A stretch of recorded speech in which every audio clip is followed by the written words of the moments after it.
Shalom saudaraku, mari kita bersama-sama merenungkan Ibrani pasal 12 ayat 3 dengan tema obat anti lelah, hitunglah ketekunan Kristus.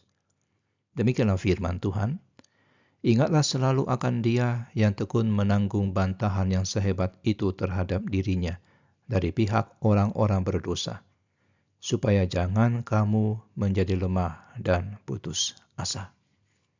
Pernahkah saudara merasa begitu lelah dalam menjalani hidup Kristen, sehingga rasanya ingin menyerah? Lelah secara fisik, tapi mungkin lebih sering lelah secara batin. Rasanya seperti seorang pelari maraton yang sudah berlari puluhan kilometer. Ototnya kaku, nafasnya sesak, dan pikirannya berkata, "Sudah, berhenti saja." Penulis Ibrani sangat mengerti perasaan ini. Di ayat sebelumnya ia menyuruh kita berlari sambil mata tertuju kepada Yesus. Sekarang di ayat 3, ia memberitahu kita cara untuk tetap fokus.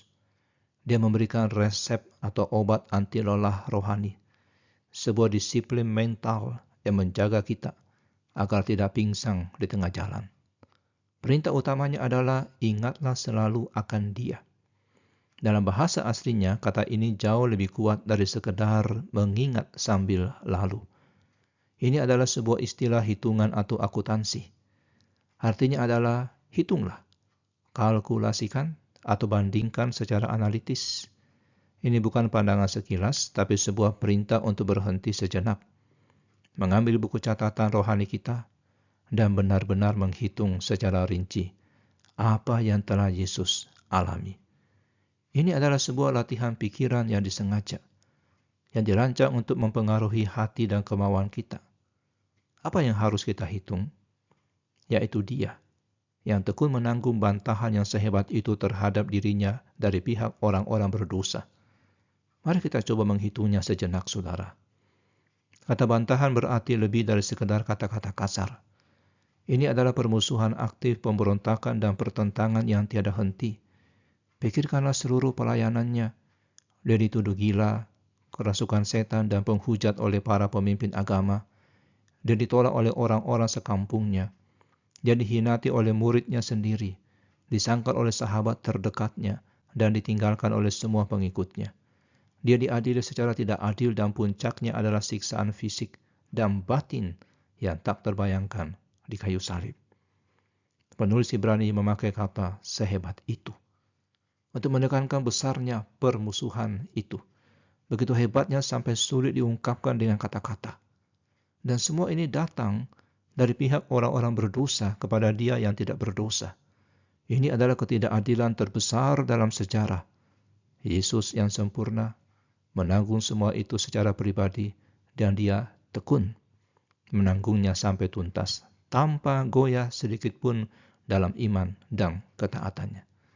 Kenapa kita disuruh melakukan perhitungan ini? Ayat ini memberikan tujuannya dengan sangat jelas, supaya jangan kamu menjadi lemah dan putus asa. Penulis memakai dua kata untuk menggambarkan kondisi ini. Lemah adalah gambaran kelelahan fisik, seperti pelari yang ototnya sudah habis dan mau roboh. Putus asa adalah kelelahan jiwa. Ini adalah ketika batin kita kendor, semangat kita patah, resolusi kita menguap, dan kita menyerah di dalam hati. Obat untuk kedua jenis kelelahan ini adalah menghitung Yesus. Ketika kita membandingkan penderitaan, penolakan, atau kelelahan kita dengan penderitaannya yang sehebat itu, masalah kita ditempatkan dalam perspektif yang benar. Kita jadi sadar bahwa penderitaan kita bukanlah hal aneh. Dan pemimpin kita telah melalui yang jauh lebih berat. Perhitungan ini membungkam keluh kesah dan rasa kasihan pada diri sendiri. Melihat ketekunannya, memberi kita bahan bakar yang terus akan kita miliki, dan kita akan terus berlari. Mari kita berdoa. Tuhan Yesus, Sang Teladan Ketekunan, kami sering fokus pada kelelahan kami dan menjadi lemah. Ajari kami untuk menghitung ketekunan-Mu saat kami mengingat besarnya bantahan yang Engkau tanggung. Biarlah itu memberi kami perspektif baru dan kekuatan super untuk tidak putus asa. Terima kasih Engkau telah berlari lebih dulu.